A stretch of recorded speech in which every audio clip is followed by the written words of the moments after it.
Hello dears, എല്ലാവർക്കും നമ്മുടെ പുതിയൊരു വീഡിയോയിലേക്ക് സ്വാഗതം. ഇത് മാംഗല്യം കഥയുടെ 15ാമത്തെ ഭാഗമാണ് കേട്ടോ. ബാക്കി ഭാഗങ്ങൾ നിങ്ങൾ കണ്ടിട്ടില്ലെങ്കിൽ ഞാൻ ഈ വീഡിയോയുടെ ഡിസ്ക്രിപ്ഷനിൽ ലിങ്ക് കൊടുക്കുക, അതിൽ കയറി കാണാം. അതല്ലെങ്കിൽ നമ്മുടെ ചാനലിൽ മാംഗല്യം എന്ന പേരിലൊരു പ്ലേലിസ്റ്റ് ക്രിയേറ്റ് ചെയ്തിട്ടുണ്ട്, അതിൽ നോക്കിയാലും നിങ്ങൾക്ക് കാണാൻ സാധിക്കും കേട്ടോ. ഓക്കെ, അപ്പോൾ നമുക്ക് കഥയിലോട്ട് കിടക്കാം. കാശിയുടെ മുഖത്ത് അപ്പോൾ മിന്നിയ ആ രൗദ്രഭാവം കണ്ട് വിവേക് പോലും അറിയാതെ ഒന്ന് പിന്നോട്ട് മാറി. ആ കലിപ്പ് കണ്ടാൽ ആരും ഒന്ന് ഭയന്നു പോകും. സ്വന്തം വീടിനുള്ളിൽ വെച്ച്, അതും തൻ്റെ കല്യാണ ദിവസം, തൻ്റെ പ്രാണനെ പോലെ കാണുന്ന ആ പെൺകുട്ടിയെ ആരെങ്കിലും വന്ന് അപമാനിച്ചു എന്നറിഞ്ഞാൽ ആ കാശിനാഥൻ അടങ്ങിയിരിക്കില്ലെന്ന് വിവേകിന് നന്നായി അറിയാമായിരുന്നു.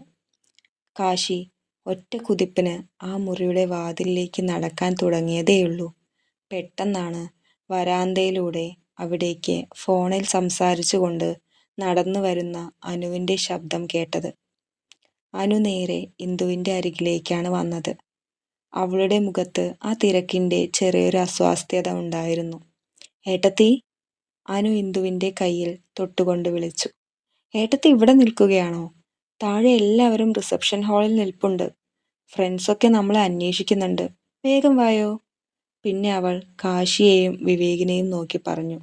പിന്നെ കാശിയേട്ടാ, നിങ്ങളും വേഗം വാ, സമയം ഒരുപാടായി. താഴെ എല്ലാവരും വെയിറ്റ് ചെയ്യുകയാ.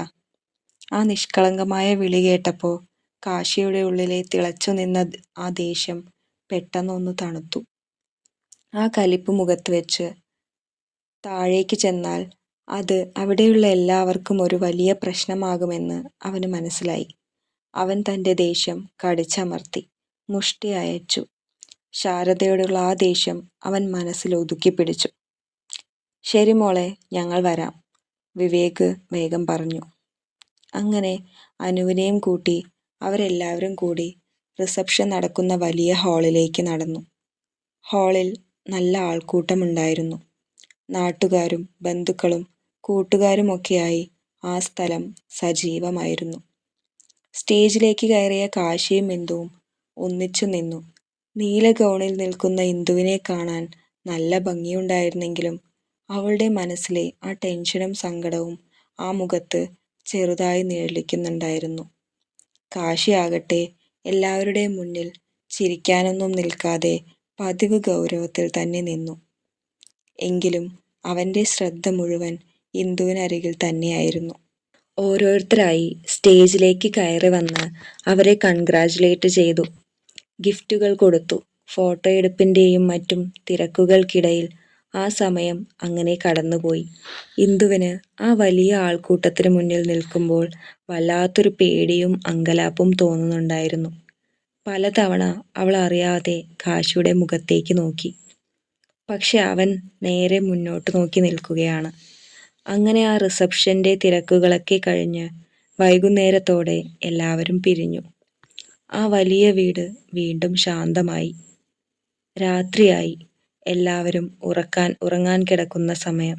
അന്നത്തെ ചടങ്ങുകളൊക്കെ കഴിഞ്ഞ് ഇന്ദുവിനെ റിസപ്ഷനിലെ ആ ഗൗണിൽ നിന്ന് മാറ്റി വേറൊരു മനോഹരമായ സാരി ഉടുപ്പിച്ച് രാത്രിയിലെ കൂട്ടിന് വേണ്ടി ഒരുക്കിയത് അനുവായിരുന്നു. നല്ല സ്വഭാവമുള്ള, കാശിയോടൊക്കെ വല്ലാത്ത സ്നേഹമുള്ള ഒരു കുട്ടിയാണ് അനു. റെഡിയായി കഴിഞ്ഞു, അനു ചിരിച്ചുകൊണ്ട് പറഞ്ഞു. ഇനി അവിടേക്ക് കയറിപ്പോയാൽ പോരെ? ആ സ്റ്റെപ്പ് കയറി മേലെയാണ് കാശിയേട്ടൻ്റെ റൂം. ഏട്ടത്തിക്ക് അറിയാമല്ലോ അല്ലേ? ഇന്ദു വിറയ്ക്കുന്ന ഹൃദയത്തോടെ തലയാട്ടി. അവളുടെ നെഞ്ചിടിപ്പ് ഇപ്പോൾ താളം തെറ്റിയിരിക്കുകയാണ്. അങ്ങോട്ട് എങ്ങനെയാണ് കയറി പോവുക? കാശി സാർ തന്നെ എങ്ങനെ സ്വീകരിക്കും എന്നൊക്കെയുള്ള പേടി അവളുടെ കണ്ണ് നിറയിച്ചു. അപ്പോഴാണ് ജാനകി അമ്മ അവിടേക്ക് വന്നത്. കയ്യിൽ പാൽ നിറച്ച ഒരു ഗ്ലാസുമായിട്ടാണ് ആ അമ്മ വന്നത്. ജാനകി അമ്മയെ കണ്ടതും ഇന്ദു വേഗം എഴുന്നേറ്റ് നിന്നു. ജാനകി അമ്മ ആ പാൽ ഗ്ലാസ് ഇന്ദുവിൻ്റെ കയ്യിലേക്ക് കൊടുത്ത് അവളുടെ കവിളിൽ വാത്സല്യത്തോടെ തലോടി. മോളെ, ഇത് നിന്റെ പുതിയ ജീവിതത്തിൻ്റെ തുടക്കമാണ്. നല്ലത് വരട്ടെ. ജാനകി അമ്മയുടെ ആ കണ്ണുകളിൽ നിറയെ സ്നേഹമായിരുന്നു. നീ പേടിക്കാതെ മോളെ, കയറി പോയിക്കോളൂ. അവൻ പുറമേ കാണുന്നത് പോലെ അത്ര പരുക്കനൊന്നുമല്ല. അടുത്തേക്ക് വന്ന് അനു ഇന്ദുവിൻ്റെ ചെവിയിൽ പതുക്കെ പറഞ്ഞു. ഏട്ടത്തി ബായ്, അപ്പോൾ നമുക്ക് രാവിലെ കാണാട്ടോ. ഒരു കാര്യം ഞാൻ പറയട്ടെ, എൻ്റെ ഏട്ടനൊരു പാവമാണ്. പുറത്ത് കാണുന്ന ആ കലിപ്പും ദേഷ്യമൊക്കെ ഉള്ളൂ, ഉള്ളിൽ നല്ല സ്നേഹമാണ്. അതുകൊണ്ട് ഏട്ടത്തി പേടിക്കണ്ട കേട്ടോ. അനുവിൻ്റെ ആ വാക്കുകൾ ഇന്ദുവിന് ഒരു ചെറിയ ആശ്വാസം നൽകിയെങ്കിലും ആ പേടി പൂർണ്ണമായും മാറിയിരുന്നില്ല. ജാനകിയമ്മയും അനുവും അവൾക്ക് നല്ലത് ആശംസിച്ചുകൊണ്ട് അവിടെ നിന്ന് താഴേക്ക് പോയി. ഇന്ദു ആ പാൽ ഗ്ലാസുമായി ഒറ്റയ്ക്ക് ആ വരാന്തയിൽ നിന്നു. മുന്നിൽ കാണുന്ന ആ സ്റ്റെപ്പുകളിലേക്ക് നോക്കിയപ്പോൾ അവളുടെ കാൽവിരലുകൾ തണുത്തുറയുന്നത് പോലെ അവൾക്ക് തോന്നി. കൈകൾ വിറയ്ക്കുന്നുണ്ടായിരുന്നു. വലിയൊരു ഭയത്തോടെ ഇന്ദു ആ പാൽ ഗ്ലാസുമെടുത്ത് കാശിയുടെ മുറി സ്ഥിതി ചെയ്യുന്ന ആ മുകളിലെ നിലയിലേക്ക് പതുക്കെ പതുക്കെ പടികൾ കയറി തുടങ്ങി. അതേസമയം മുകളിലെ മുറിയിൽ കാശിയുടെ അവസ്ഥയും വ്യത്യസ്തമൊന്നുമായിരുന്നില്ല. മുറിക്കുള്ളിൽ ഒരാദിയോടെ ഉത്കണ്ഠയോടെയും അവൻ അങ്ങോട്ടും ഇങ്ങോട്ടും നടക്കുകയായിരുന്നു. എപ്പോഴും ഗൗരവക്കാരനും കലിപ്പനുമായി നടക്കുന്ന ആ കാശിനാഥൻ ഇത്രയധികം പരിഭ്രാന്തനാകുന്നത് ആദ്യമായിട്ടായിരിക്കും. അവൻ്റെ കയ്യിലുണ്ടായിരുന്ന വാച്ച് ഒരു മേശപ്പുറത്തേക്ക് വെച്ചുകൊണ്ട് അവൻ തലയിൽ കൈവച്ചു. മുറിയുടെ വാതിലിലേക്ക് ഇടയ്ക്കിടയ്ക്ക് നോക്കിക്കൊണ്ട് അവൻ സ്വയം പറഞ്ഞു, ഇനിയിപ്പോൾ അവളിങ്ങോട്ട് കയറി വരുമ്പോൾ ഞാൻ അവളോട് എന്താ പറയുക? അവൾക്ക് എന്നോട് വലിയ പേടിയും വെറുപ്പുമല്ലേ ഉള്ളൂ. ഞാൻ കാരണം നിർബന്ധമായി ഈ വിവാഹത്തിന് സമ്മതിക്കേണ്ടി വന്ന അവളോട് പോയി ഞാൻ എങ്ങനെ എൻ്റെ സ്നേഹത്തെക്കുറിച്ച് സംസാരിക്കുക? അവൻ്റെ മനസ്സിലേക്ക് കുറച്ച് സമയം മുൻപ് വിവേക് പറഞ്ഞ ആ വാക്കുകൾ ഓരോന്നായി ഓടിയെത്തി. നീ എന്തിനാടാ കാശി ഇങ്ങനെ ഭയന്ന് പിന്മാറുന്നത്? ഒരു പെണ്ണ് ഒത്തിരി സ്വപ്നങ്ങളോടെയാണ് പുതിയൊരു വീട്ടിലേക്ക് വരുന്നത്.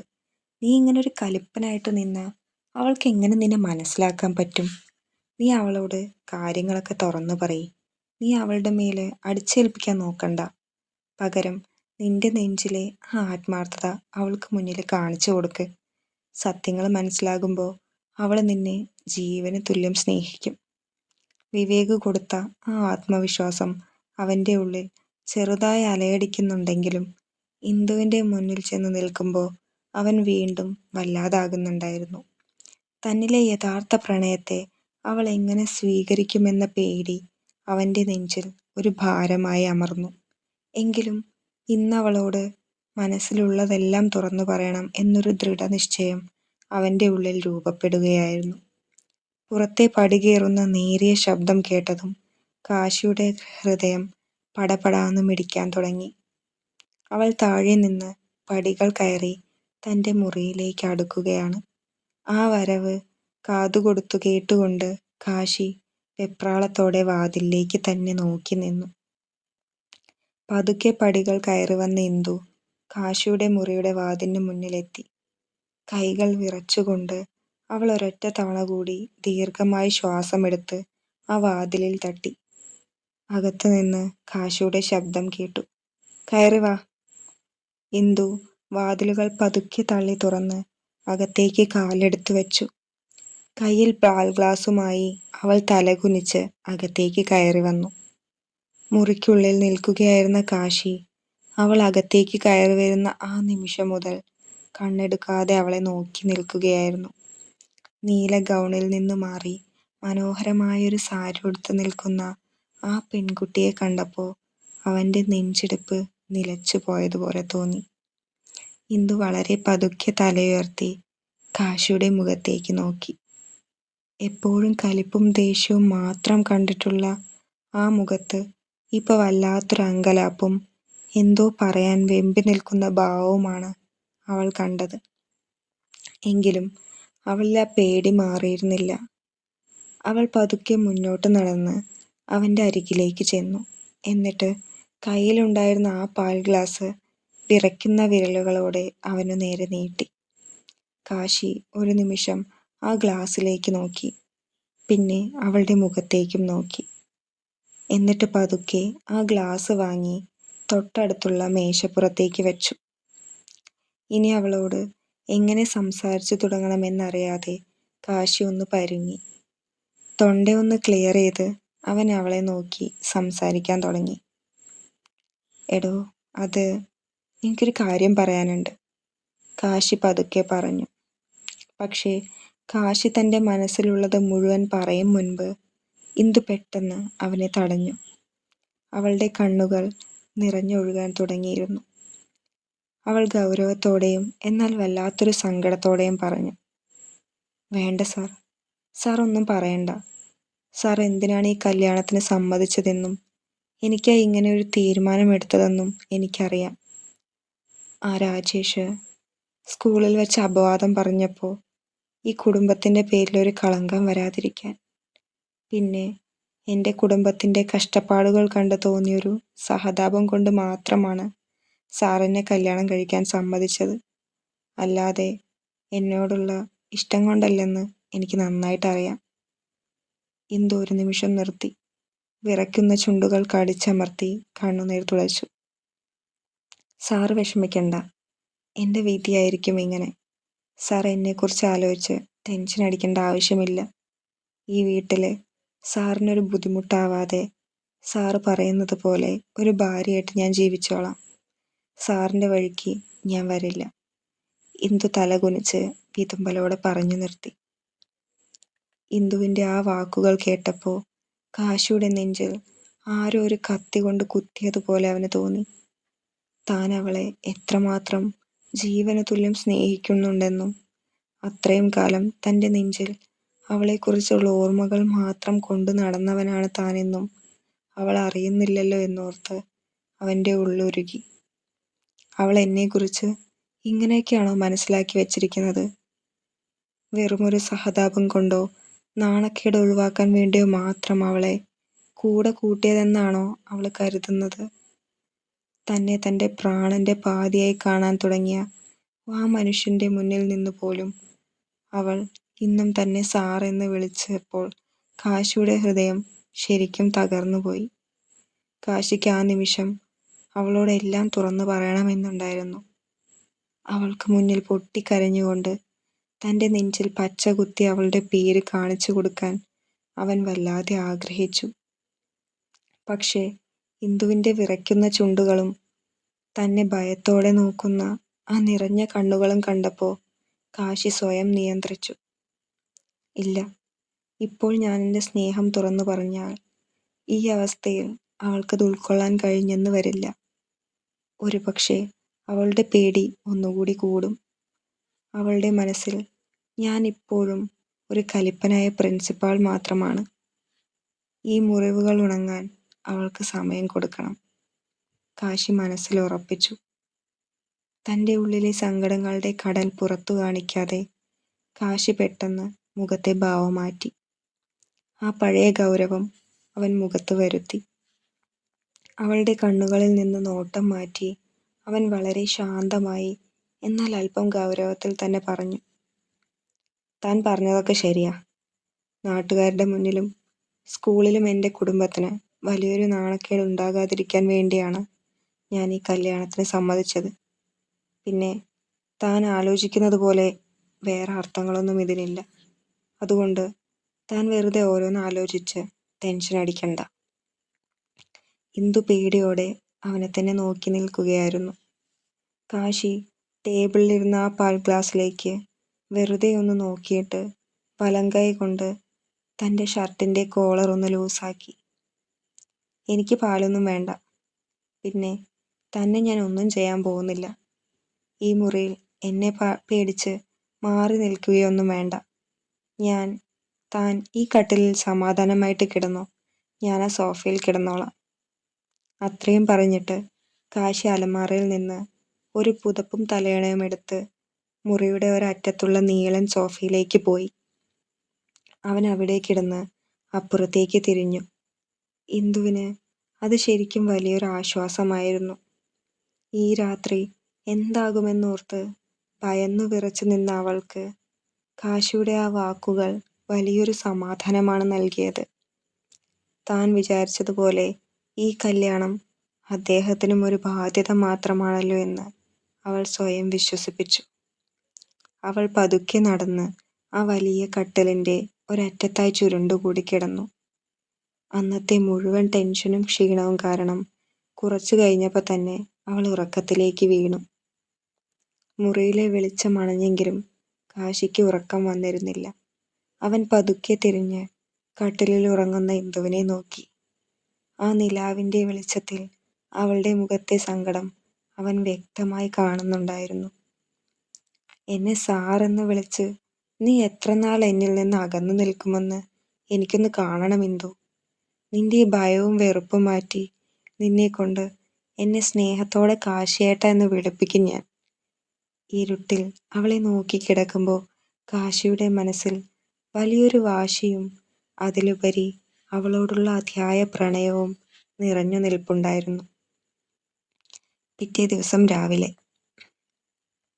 ജനലിലൂടെ വന്ന ഇളം വെയിൽ മുഖത്ത് തട്ടിയപ്പോഴാണ് കാശി കണ്ണു തുറന്നത്. അവൻ പതുക്കെ എഴുന്നേറ്റ് കട്ടിലേക്ക് നോക്കി. അവിടെ ആരും ഉണ്ടായിരുന്നില്ല. പുതപ്പും തലയണയുമൊക്കെ വളരെ കൃത്യമായി മടക്കി വെച്ചിട്ടുണ്ട്. കാശി അത്ഭുതത്തോടെ ചുറ്റും നോക്കി. ഇത്ര നേരത്തെ അവൾ എഴുന്നേറ്റോ? അവൻ സ്വയം ചോദിച്ചു. ഇന്നലത്തെ ആ വലിയ ടെൻഷനും സങ്കടവും ഒക്കെ കഴിഞ്ഞ് അവൾ കുറച്ചധികം നേരം കിടന്നുറങ്ങുമെന്നാണ് അവൻ വിചാരിച്ചിരുന്നത്. അവൻ വേഗം എഴുന്നേറ്റ് ഫ്രഷ് ആവാൻ പോയി. അതേസമയം താഴെ അടുക്കളയിൽ നല്ല തിരക്കിലായിരുന്നു ഇന്ദു. അതിരാവിലെ എഴുന്നേറ്റ് കുളിച്ച് ഒരു സാധാരണ സാരി ഉടുത്ത് അവൾ അടുക്കളയിലെ ജോലികളിൽ സഹായിക്കാൻ കൂടിയിരുന്നു. അവിടെ വർഷങ്ങളായി ജോലിക്ക് നിൽക്കുന്ന കമല ചേച്ചി അവളെ സ്നേഹത്തോടെ തടയാൻ ശ്രമിക്കുകയായിരുന്നു. അയ്യോ മോളെ, ഇതൊന്നും മോൾ ചെയ്യണ്ട. പുതിയ കുട്ടിയല്ലേ, ഇതൊക്കെ ഞാൻ ഡൈനിങ് ടേബിളിലേക്ക് കൊണ്ടുവന്നാളാം. മോൾ അവിടെ പോയി ഹാളിൽ പോയിരിക്കി, കമല ചേച്ചി സ്നേഹത്തോടെ പറഞ്ഞു. ഇന്ദു ചെറിയൊരു പുഞ്ചിരിയോടെ കമല ചേച്ചിയുടെ കയ്യിൽ നിന്ന് ആ പാത്രങ്ങൾ വാങ്ങി.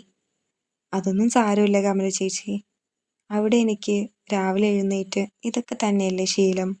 വെറുതെ ഇരുന്ന എനിക്ക് വല്ലാത്തൊരു മടുപ്പാ. ചേച്ചിക്ക് സഹായവുമായില്ലേ, ഞാൻ ചെയ്തോളാം. അപ്പോഴാണ് ജാനകി അമ്മ അവിടേക്ക് വന്നത്. കുളിച്ച് ഈറൻ മുറിയോടെ വന്ന ജാനകി അമ്മ ഇന്ദു അടുക്കളയിൽ നിൽക്കുന്നത് കണ്ട് അത്ഭുതപ്പെട്ടു. മോളെ ഇന്ദു, നീ ഇത്ര നേരത്തെ എഴുന്നേറ്റോ? ജാനകി അമ്മ അവളുടെ അടുത്തേക്ക് വന്ന് വാത്സല്യത്തോടെ ചോദിച്ചു. ഇതൊന്നും നീ ചെയ്യണ്ട കേട്ടോ, അതിനിവിടെ കമലയുണ്ടല്ലോ, ഇന്ദു ചിരിച്ചുകൊണ്ട് പറഞ്ഞു. കുഴപ്പമില്ല അമ്മേ, എനിക്കിതൊക്കെ ശീലമുള്ളതാ. ജാനകി അമ്മ വളരെ സ്നേഹത്തോടെ അവളെ നോക്കി. എന്നിട്ട് ചോദിച്ചു, കാശി എഴുന്നേറ്റില്ലേ മോളെ? ഇന്ദുവിൻ്റെ മുഖത്ത് ചെറിയൊരു പരിഭ്രമം വന്നു. അവൾ മുഖം താഴ്ത്തി വളരെ പതുക്കെ പറഞ്ഞു, ഇല്ല അമ്മേ. ആ, അവ മെല്ലെ എഴുന്നേൽക്കുന്നുണ്ടാവുള്ളൂ. ഇനിയിപ്പോൾ കല്യാണമൊക്കെ കഴിഞ്ഞ സ്ഥിതിക്ക് ഇന്ന് എന്തായാലും സ്കൂളിലൊന്നും പോകുന്നുണ്ടാവില്ലല്ലോ. അവൻ കുറച്ചു നേരം കൂടി കിടന്നുറങ്ങട്ടെ, ജാനകി അമ്മ ചിരിച്ചുകൊണ്ട് പറഞ്ഞു. ഇതൊക്കെ കേട്ടുകൊണ്ട് അവിടേക്ക് ശാരദ കടന്നു വന്നു. അവരുടെ മുഖത്ത് പതിവ് പോലെ ആ പരിഹാസ ചിരി ഉണ്ടായിരുന്നു. ഓഹോ, അതിരാവിലെ തന്നെ അടുക്കള ഭരണം തുടങ്ങിയോ? ശാരദ ഒരു വഷളൻ ചിരിയോടെ ചോദിച്ചു. ആ വാക്കുകൾ കേട്ട് ഇന്ദുവിൻ്റെ കയ്യിലിരുന്ന പാത്രം അറിയാതെ വിറച്ചു. അവളുടെ കണ്ണുകൾ വീണ്ടും നിറഞ്ഞു. ശാരദേ, ജാനകിയമ്മ ദേഷ്യത്തോടെ വിളിച്ചു. നീ രാവിലെ തന്നെ തുടങ്ങാതിരിക്കി. അവൾ എൻ്റെ മകളായിട്ടാണ് ഈ വീട്ടിൽ നിൽക്കുന്നത്. അവളുടെ സ്വന്തം വീട് പോലെ അവൾക്കിവിടെ എന്ത് വേണമെങ്കിലും ചെയ്യാം. നീ നിന്റെ സ്വന്തം കാര്യം നോക്കി പോയേ. ശാരദ മുഖം കോട്ടിക്കൊണ്ട് എന്തൊക്കെയോ പെറുപിറുത്ത് അവിടുന്ന് പോയി. ഇന്ദു സങ്കടം കടിച്ചമർത്തി നിൽക്കുന്നത് കണ്ട് ജാനകിയമ്മ അവളെ ചേർത്ത് പിടിച്ചു. മോള് അവൾ പറയുന്നതും കാര്യമാക്കണ്ട കേട്ടോ. അപ്പോഴേക്കും കോട്ടുവായമിട്ട് കണ്ണും തിരുമ്മി അനു അവിടേക്ക് വന്നു. അവളുടെ ആ വരവ് കണ്ടപ്പോൾ തന്നെ അവിടുത്തെ ആ ഇറുകിയ അന്തരീക്ഷം ഒന്ന് മാറി. ഗുഡ് മോർണിംഗ്, എന്താ രാവിലെ തന്നെ അടുക്കളയിലൊരു മീറ്റിംഗ്? അനു ചിരിച്ചുകൊണ്ട് ചോദിച്ചു. പിന്നെ ഇന്ദുവിനെ കണ്ട് അവൾ അടുത്തേക്ക് വന്നു. ഏട്ടത്തി എപ്പോഴും എഴുന്നേറ്റത്? ഞാൻ വിചാരിച്ചു ഏട്ടത്തി കാശിയേട്ടൻ്റെ കൂടെ ഇപ്പോഴും ഉറങ്ങുകയായിരിക്കുന്നു. ഇന്നലത്തെ ക്ഷീണമൊന്നും മാറിയില്ലേ ഏട്ടത്തി? അനുവിൻ്റെ ആ സ്നേഹം നിറഞ്ഞ സംസാരം കേട്ടപ്പോൾ ഇന്ദുവിൻ്റെ മുഖത്ത് ചെറിയൊരു പുഞ്ചിരി വിടർന്നു. ശാരദയുണ്ടാക്കിയ സങ്കടങ്ങൾക്കിടയിലും ആ വീട്ടിൽ തന്നെ സ്നേഹിക്കാൻ ജാനകിയമ്മയും അനുവും ഉണ്ടല്ലോ എന്ന ചിന്ത അവൾക്കൊരു വലിയ ആശ്വാസമായിരുന്നു. കമല ചായ തയ്യാറാക്കി വെച്ചു. കമലേ, ആ 2 ഗ്ലാസ് ചായ ഇങ്ങോട്ടെടുക്ക്, ജാനകിയമ്മ പറഞ്ഞു. എന്നിട്ട് ഇന്ദുവിനെ നോക്കി വളരെ വാത്സല്യത്തോടെ പറഞ്ഞു, മോളെ ഇന്ദു, ഈ ചായ മുത്തശ്ശിക്കും മാതാം വലിയച്ഛനും കൊണ്ടുപോയി കൊടുക്ക്. അവർ ഉമ്മറത്ത് സിറ്റ് ഔട്ടിൽ ഇരിപ്പുണ്ട്. ശരി അമ്മേ എന്ന് പറഞ്ഞ് ഇന്ദു ആ ചായ ഗ്ലാസുമായി സിറ്റ് ഔട്ടിലേക്ക് നടന്നു. പത്രവായനയിലായിരുന്ന മാധവൻ വലിയച്ഛനും അടുത്തു തന്നെ ഇരുന്നിരുന്ന മുത്തശ്ശിക്കും അവൾ ചായ നൽകി. മുത്തശ്ശി വളരെ സ്നേഹത്തോടെ അവളെ നോക്കി ഒന്ന് പുഞ്ചിരിച്ചു. ചായ കൊടുത്ത് തിരികെ അടുക്കളയിൽ എത്തിയപ്പോഴേക്കും ജാനകിയമ്മ മറ്റൊരു ഗ്ലാസ് ചായയുമായി കാത്തു നിൽപ്പുണ്ടായിരുന്നു. മോളെ, ഇത് കാശിക്ക് കൊണ്ടുപോയി കൊടുക്ക്, അവന് എഴുന്നേൽക്കുന്ന സമയമായി. ജാനകിയമ്മ ആ ഗ്ലാസ് ഇന്ദുവിന് നേരെ നീട്ടി. ഇതു കേട്ടതും ഇന്ദുവിൻ്റെ ചങ്കിടിപ്പൊന്നു കൂടി. ഇന്നലെ രാത്രിയിലെ സംഭവങ്ങൾക്ക് ശേഷം ആ മുഖത്തേക്ക് എങ്ങനെ നോക്കുമെന്നൊരു ചെറിയ പേടിയും സങ്കോചവും അവൾക്കുണ്ടായിരുന്നു. അവൾ മടിച്ചു മടിച്ച് ആ ഗ്ലാസ് വാങ്ങി. ചെല്ലു മോളെ, ജാനകിയമ്മ ചിരിയോടെ പറഞ്ഞു. വല്ലാത്തൊരു ഹൃദയമിടിപ്പോടെ ഇന്ദു കോണിപ്പടികൾ കയറി മുകളിലേക്ക് നടന്നു. കാശിയുടെ മുറിയുടെ വാതിൽ പകുതി ചാരിയ നിലയിലായിരുന്നു. അവൾ വാതിലിൽ പതുക്കെയൊന്ന് മുട്ടിയിട്ട് മെല്ലെ അകത്തേക്ക് തള്ളി തുറന്നു. മുറിക്കുള്ളിലേക്ക് കയറിയ ഇന്ദു പെട്ടെന്നൊന്ന് ഞെട്ടിത്തറഞ്ഞുപോയി. ബാത്റൂമിൽ നിന്ന് കുളിയൊക്കെ കഴിഞ്ഞ് നേരെ പുറത്തേക്ക് ഇറങ്ങി വരികയായിരുന്നു കാശി. ഇടുപ്പിലൊരു തോർത്ത് മാത്രം ഉടുത്ത് തലമുടിയിലെ വെള്ളം മറ്റൊരു ചെറിയ ടവൽ കൊണ്ട് തോർത്തിക്കൊണ്ടാണ് അവൻ വന്നത്. മുന്നിൽ ചായയുമായി നിൽക്കുന്ന ഇന്ദുവിനെ കണ്ടതും കാശിയുടെ ശ്വാസം ഒരു നിമിഷം നിലച്ചുപോയി. അവൻ ഒട്ടും പ്രതീക്ഷിച്ചിരുന്നില്ല അവൾ ഈ സമയത്ത് ചായയുമായി വരുമെന്ന്. ഇന്ദു പെട്ടെന്ന് തല താഴ്ത്തി. അപ്പോഴാണ് കാശിയുടെ തലയിലൂടെ വലിയൊരു മിന്നൽ കടന്നുപോയത്. തൻ്റെ നെഞ്ച്, ഇടതു നെഞ്ചിൽ പച്ച കുത്തി വച്ചിരിക്കുന്ന ഇന്ദു എന്ന അവളുടെ പേര്. കുളി കഴിഞ്ഞ് ഷർട്ടിടാതെ നിൽക്കുന്നത് കൊണ്ട് ആ ടാറ്റു വളരെ വ്യക്തമായി പുറത്ത് കാണാമായിരുന്നു. ഇപ്പോൾ അവൾ തലയുയർത്തി നോക്കിയാൽ അത് കൃത്യമായി കാണും. തനിക്ക് അവളോടുള്ള പ്രണയം അവൾക്ക് മുന്നിൽ വെളിപ്പെടും. വല്ലാത്തൊരു വെപ്രാളത്തോടെ കാശി തൻ്റെ തല തോർത്തിക്കൊണ്ടിരുന്ന ആ ചെറിയ ടവൽ വേഗത്തിൽ വലിച്ച് സ്വന്തം നെഞ്ചിലേക്കിട്ടു. നെഞ്ചിലെ ആ പേര് അവൾ കാണാതിരിക്കാൻ അവൻ ആ ടവൽ ഇറുകെ പിടിച്ചു. പെട്ടെന്നുള്ള അവൻ്റെ അങ്കലാപ്പും വെപ്രാളവും കണ്ട് തലകുനിച്ച് നിൽക്കുകയായിരുന്ന ഇന്ദുവിന് ഒന്നും മനസ്സിലായില്ല. അവൾ ഭയത്തോടെ എന്നാൽ വേഗത്തിൽ ചെന്ന് ആ ചായ ഗ്ലാസ് അവിടെ ഉണ്ടായിരുന്ന ടീപ്പോയുടെ മുകളിലേക്ക് വെച്ചു. നെഞ്ചിൽ ടവലും പിടിച്ച് വിയർത്തു നിൽക്കുന്ന കാശിയെ ഒന്നുകൂടി നോക്കിയിട്ട് അവൾ വേഗത്തിൽ ആ മുറിയിൽ നിന്ന് പുറത്തേക്ക് നടന്നു. ഇന്ദു പോയെന്ന് ഉറപ്പായതും കാശി വലിയൊരു നെടുവീർപ്പോടെ നെഞ്ചിലെ ആ ടവൽ മാറ്റി. കുറച്ചുകൂടി കഴിഞ്ഞിരുന്നെങ്കിൽ തൻ്റെ ഏറ്റവും വലിയ രഹസ്യം അവൾ കണ്ടുപിടിച്ചേനെ എന്നോർത്ത് അവൻ ആശ്വാസത്തോടെ നെഞ്ചിൽ കൈവച്ചു. അപ്പോഴും അവൻ്റെ ഹൃദയം പടപടാന്ന് മിടിക്കുന്നുണ്ടായിരുന്നു. തുടരും. എല്ലാവർക്കും വീഡിയോ ഇഷ്ടപ്പെട്ടു എന്ന് കരുതുന്നു. അഭിപ്രായങ്ങൾ കമൻറ്റ് ചെയ്യുമല്ലോ അല്ലേ? അതുപോലെ തന്നെ ലൈക്ക് ചെയ്യുക, സബ്സ്ക്രൈബ് ചെയ്യാത്തവർ സബ്സ്ക്രൈബ് ചെയ്യുക. അതുപോലെ തന്നെ ഹൈപ്പ് കൊടുക്കാൻ പറ്റുകയാണെങ്കിൽ ഹൈപ്പ് കൂടി കൊടുക്കുക കേട്ടോ. അപ്പോൾ അടുത്ത ഭാഗവുമായിട്ട് നമുക്ക് നാളെ കാണാം. ബൈ.